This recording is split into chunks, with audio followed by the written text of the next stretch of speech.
taarifa kuu, halisi na sahihi.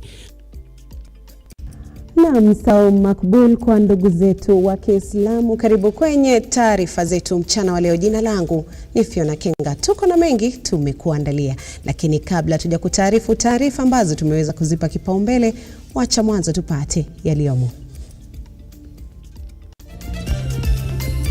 Hii ni taarifa kuu, halisi na sahihi. Na kwenye vidokezo, waziri mkuu wa nchi ya Haiti Ariel ajiuzulu, huku serikali ya Kenya ikitayarisha polisi wa kudumisha amani nchini humo. Kwingineko, baraza la makanisa nchini lataka serikali kupunguza gharama ya maisha na kuachilia huru wote waliokamatwa wakati wa maandamano ya upinzani.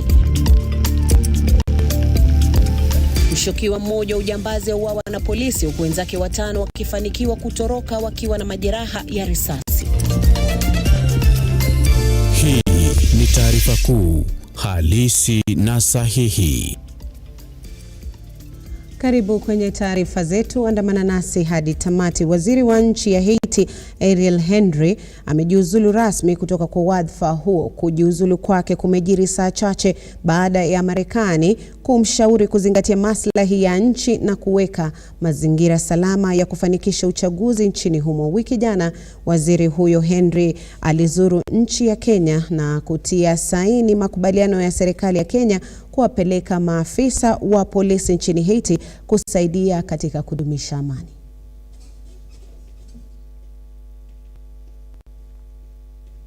Na tukiachana na hayo, muungano wa NCCK umetoa wito kwa serikali kusuluhisha gharama ya juu ya maisha ambayo inazidi kuwatesa Wakenya wengi. Askofu wa Dayosisi ya Nyanza Clement Otieno vilevile amerai serikali kuachilia huru wafuasi wa upinzani walioshiriki maandamano ya kushinikiza kuondolewa kwa mzigo wa gharama ya maisha nchini. I'm here courtesy of NCCK Kisumu or Nyanza. In regard to the NADCO report, we note with concern that the report did not adequately suggest the way of reducing the cost of living, which is actually what was the driving factor of many people to run to the street. The report did not capture the plight of the police brutality survivors, those who are tortured, those who are hurt by the wars that were there during the maandamano. Were not really, their plight was not addressed, and we just want to pray that the leaders that we love and we sometimes go out and support, please remember these people. It is not right, and we ask for the leaders to stand for what is right. Citizen-led demand, which is enshrined in the Constitution. We would appreciate if the people's dignity, humanity, justice, and sovereignty, which belongs to the people, is highly upheld by all, not only by the president, executive, but also by the legislator and also by everyone, judiciary. Please remember that we need our dignity, we need our humanity, we need justice, and we need our sovereignty to be protected. And that we are saying without apology. We are sorry that no one is talking about them. We know that they were close to the politician than even to the church, but we were there and we know what has happened. We can see that the politicians are moving to their comfort zone, and these guys are left. And that is why today we took it upon ourselves to request the government and the opposition, or rather the azimio and the government, that they should not just bury their head on the sand, but they should come out.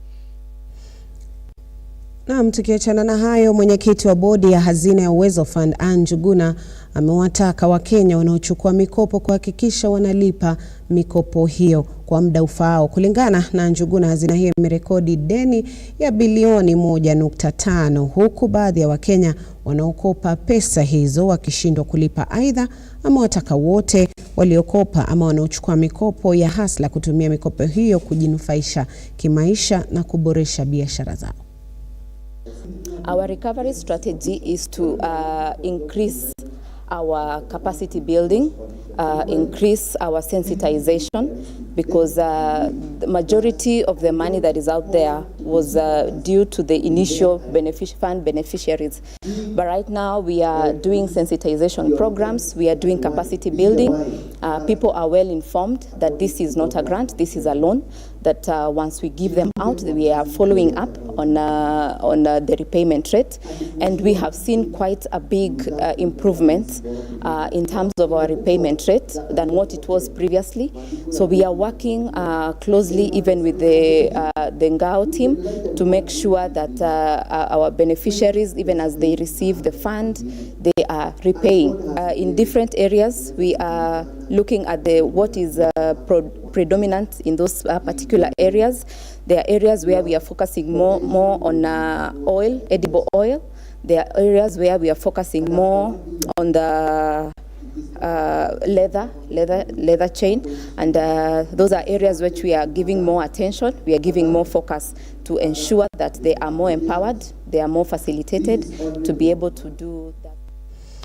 Na wakazi wa wadi ya Kapchok, kaunti ya Pokot Magharibi, wanazidi kuishi kwa hofu ya kunyang'anywa ardhi zao na maafisa wa KVDA wanaoendeleza zoezi la kuhasisi mipaka ya shamba la Ziwa Takwel kufikia eneo hilo bila ya kuarifu. Wakazi hawa wanahofu ziara ya maafisa hao kwa sasa wa KVDA huenda ikapelekea wao kufurushwa kutoka kwenye mashamba yao katika eneo hilo. Nilistuka jana wakati tuliambiwa kuna watu walikuja kufanya survey kuweka mapicons area hii. Nikampikia, nikauliza ni hao watu wanatoka wapi? Watu wanasema hawajui. Wanasema walikuja kuita assistant chief ambaye ni acting chief, na wakaenda na vijana wengine wakaenda kuweka picons bila kuuliza. Si mchezo. Hii ni mbaya kuchezea sisi. Hayo mambo ya Surveys of Kenya na KVDA ya kuja kuchimbia vichuma kwa ardhi ya Kapchok, ambia hiyo ni kikomo. Na nimeambia watu yangu, mkipata hiyo watu msituni, mushike hao kama vile wanashika dikidiki. Lete mbao kwa polisi. Titles. Ukitaka shamba kuja nunua. Ukitaka shamba lete pesa tutakupea. Si ya bure. Kapchok ni mineral zone. Mineral zote ambazo ziko Kenya iko dote hapa kila mali. Ndio wanataka kutunyang'anya. Maafisa wa polisi kutoka eneo la Kikuyu, kaunti ya Kiambu kwa sasa. Ni taarifa ambayo kidogo itakuwa inatupeleka katika muda kidogo wa mapumziko. Mtazamaji, kumbuka unaweza kuwasiliana nasi kupitia mitandao yetu ya kijamii Facebook, Twitter, YouTube, ambapo tunapatikana @Lookuptv. Tuma jina lako, arafa yako, tutakuwa tunaisoma kadri tunapoendelea na taarifa hizi. Kwa sasa usiende mbali, maana katika muda usiokuwa mrefu tutakuwa tunarejea na mengi zaidi.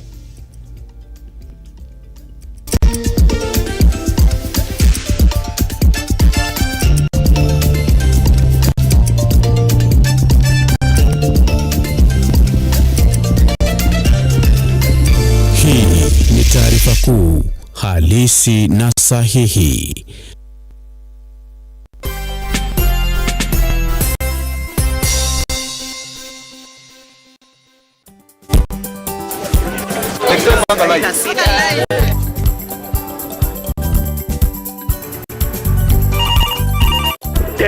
Mambo ni mawili: kufikisha, kumwaga na kurudi. Kulala ni mwaka mpya.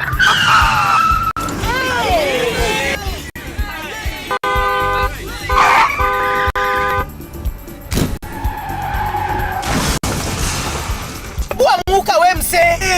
Nini mbaya? Wewe kwani woni vile dereva anaendesha gari vibaya, lazima tususe. Anaendesha gari na kwa simu the whole time, hata analipa barabara.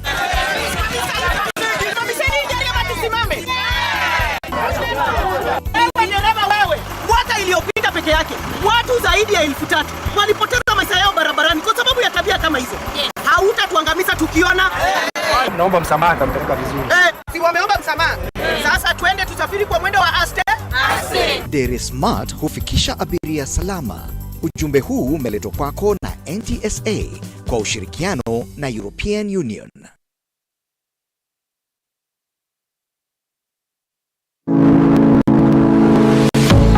University of Nairobi is a distinguished institution of higher learning dedicated to nurturing your intellectual curiosity and pushing the boundaries of knowledge. From state-of-the-art laboratories to modern libraries equipped with the latest resources, we provide you with the tools you need to succeed. Choose from a wide range of programs designed to prepare you for challenges of tomorrow's world. Whether in STEM, humanities, business, or the arts, our strong industry connections and career service support will help you translate your education into meaningful career opportunities upon graduation. Join a vibrant community of scholars from around the world, fostering cultural exchange, collaboration, and lifelong friendships. Book your space now for September intakes. Log in to https://www.uonbi.ac.ke for a wide range of courses to choose from. You can also contact +254 020 491 0000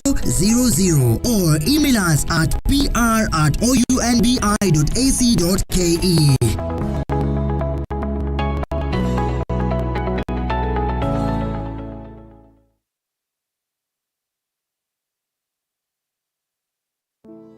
Save a Life is a non-profit organization that has taken the front line in transforming lives in the entire country. So far, we have transformed life of over 100,000 people through our programs, which include medical support, youth empowerment, street family program, feeding program, and climate change. Join us today as we transform lives. As we always say, service to humanity is service to God. Save a life, transforming lives.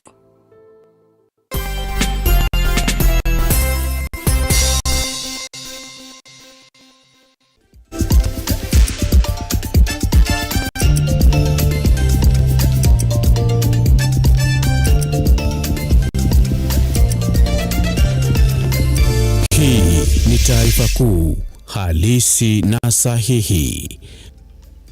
Naam, karibu tena mtazamaji. Maafisa wa polisi kutoka eneo la Kikuyu, kaunti ya Kiambu, wamempiga risasi na kumuua mshukiwa mmoja, huku wengine 5 wakifanikiwa kutoroka na majeraha ya risasi usiku wa kuamkia leo. Kamanda wa polisi eneo la Kikuyu, Ronald Kirui, amethibitisha kisa hicho, akisema waliweza kupata bunduki moja na pikipiki 2 ambazo wahalifu walikuwa wakitumia kuwahangaisha wakazi.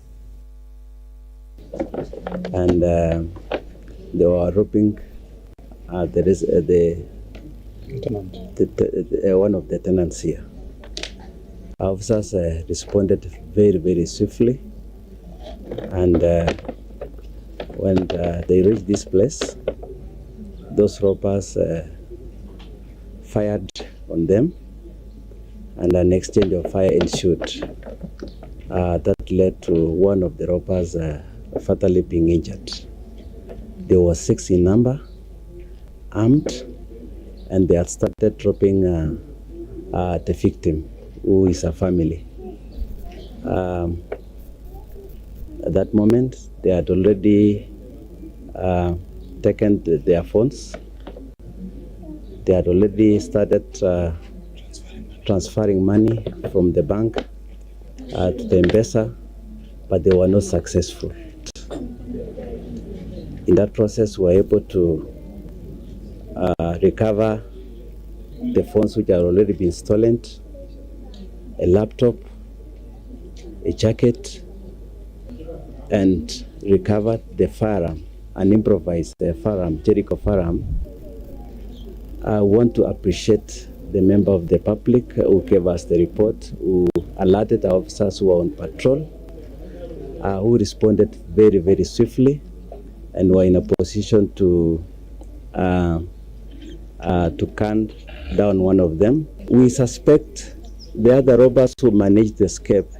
They escaped with bullet injuries, and we want to ask any hospital who suspect any patient with gunshot wounds to report to police. Wazee na wakazi wa Isiolo wamefanya ziara ya kukagua miradi inayotekelezwa na serikali ya kaunti hiyo ili kubaini iwapo maoni yaliyotolewa na wanachama wa kamati ya seneti kuhusu ubadhirifu wa pesa za umma ni ukweli. Wiki jana wajumbe wa kamati ya seneti ya uhasibu ya umma wakiongozwa na naibu gavana wa Isiolo James Lowassa walishtumu uongozi wa serikali ya kaunti kwa utumizi mbaya wa rasilimali na uongozi duni. Leo mimi nikiwa deputy governor na pia nikiwa waziri wa afya, ningependa kuwapatia habari ya yale mambo yanaendelea katika idara hii ya afya. Tutatembelea mochari mahali tuko kwa sahi, tutatembelea stores yetu kuonyesha kuwa dawa ziko, na pia kuna accident and emergency center ambayo itafunguliwa baada ya labda miezi 2, ambayo itakuwa inashughulikia accident zote, iwe ni ya barabara, ya msitu, ya kutoka wapi, ya manyumbani. Itakuwa ni mahali pakubwa na ICU ambayo imepanuka. Hata wananchi ambao sisi tunanufaika na miradi hii tuweze kuiona. Tumeanzia mochari. Kweli ni kwamba mochari yetu iko na mashini 4. Ni kweli 3 ni mbaya, lakini moja inafanya, ambayo inasaidia kushikilia, kwa sababu the tendering tumeiona imefunguliwa na already the process inaendelea ya kurekebisha mashindisho zingine. Na kwa sasa vile imeharibika ni mashini moja ndio inafanya, ambayo ni hii ya mwanzo ya upande hii. Na saa hizi tunajua friji kawaida, vile kawaida ikipata baridi inajizima, ikipata joto inajiakisha. So friji moja ndio inafanya, ndio sababu kwa leo vile tulizuia miili yote kutoka nje zingine na hospitali, ile miili tunapata moja kutoka ndani ya hospitali inashughulikiwa na hii friji. Ndio sababu hata nyinyi wenyewe mpati harufu vile mko hapa kwa sasa. The visit by the Senate seems to be like politically triggered, because when you come to a level 5 facility and then go to a morgue and walk out, then that means you are coming with a fault-finding mission. Because a level 5 facility is a very big facility. You would have gone to many other departments and see what is going on there. From there, we have gone to the abattoir. The facility is 95% complete. What is remaining is beautification. Bunge la Kitaifa limeelezea wasiwasi wa kutatizika kwa majukumu na miradi muhimu ya kiserikali kufuatia uhaba wa pesa zilizotengewa idara mbalimbali kwenye bajeti ya mwaka ujao. Bajeti ya Bunge ya Utawala na Usalama imewataka suala hili kuangaziwa upesi kurahisisha utendakazi wa idara hizo.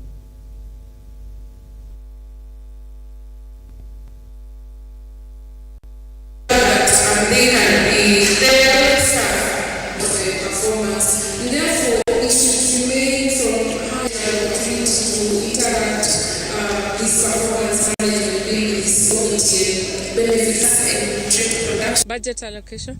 I believe that is a matter that has been discussed, and of course the chair here of the parliamentary committee, who are basically the ones who do budget oversight, shall be able to talk on.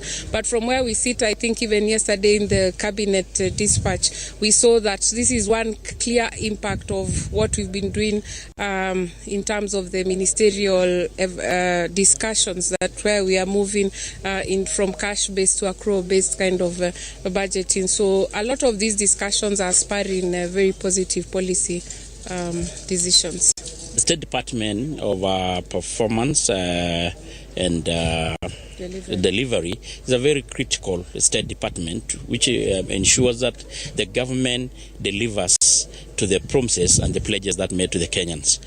And I think it was been clearly stated by the PS that they play a very pivotal role to ensure that the commitments that made by the different state department and the state different MDAs are delivered on time.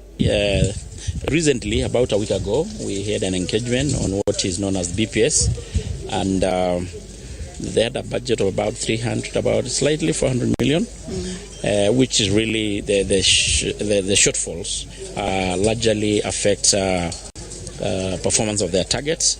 It is also one of the issues that we are trying to discuss on how moving into the future, especially when we move into the printed estimate, we can able to help them so that they can able to execute them. Na tukitamatisha taarifa zetu, katibu mkuu wa baraza la mawaziri Musalia Mudavadi amehimiza muungano wa Ulaya na Afrika kufanya kazi kwa pamoja ili kuinua maisha ya wananchi wake. Akizungumza katika kongamano la mipango ya uchumi nchini Denmark, Mudavadi aidha amerai mataifa ya Afrika kutangulia maendeleo endelevu katika sekta ya uzalishaji, kubuni nafasi tosha za ajira.